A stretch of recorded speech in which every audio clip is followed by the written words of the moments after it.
সাভারে অনুষ্ঠিত ইস্পাহানি প্রথম আলো আন্তঃবিশ্ববিদ্যালয় ফুটবলে আজ প্রথম ম্যাচে জয় পেয়েছে আমেরিকান ইন্টারন্যাশনাল ইউনিভার্সিটি বাংলাদেশ। সকালে খেলার শুরুতে আমেরিকান ইন্টারন্যাশনাল ইউনিভার্সিটি বাংলাদেশ ৯-০ গোলে ইউনাইটেড ইন্টারন্যাশনাল ইউনিভার্সিটিকে হারায়। উপজেলার বিরুলিয়ার ডেফোডিল ইন্টারন্যাশনাল ইউনিভার্সিটির মাঠে ফুটবল ম্যাচ অনুষ্ঠিত হচ্ছে। দ্বিতীয় ম্যাচে ফার ইস্ট ইন্টারন্যাশনাল ইউনিভার্সিটি ৩-১ গোলে International University of Business, Agriculture and টেকনোলজিকে হারিয়ে বিজয়ী হয়। দিনের তৃতীয় ম্যাচে জাহাঙ্গীরনগর বিশ্ববিদ্যালয় ১-০ গোলে হারায় সোনারগাঁও বিশ্ববিদ্যালয়কে।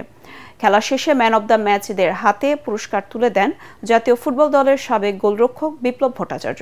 ইস্পাহানি ফুডস লিমিটেডের deputy general manager supply chain management Asifur Rahman Chowdhury ও ইস্পাহানি গ্রুপের পাহাড়তলী টেক্সটাইল লিমিটেডের উপমহাব্যবস্থাপক মনিরুজ্জামান খান।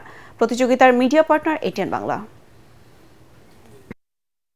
ফুটবলে বাংলাদেশ বেশ ভালো করছে, আগের তুলনায় বেশ এগিয়ে গিয়েছে। বাংলাদেশে মানুষজন ফুটবলের ব্যাপারে অনেক বেশি সচেতন।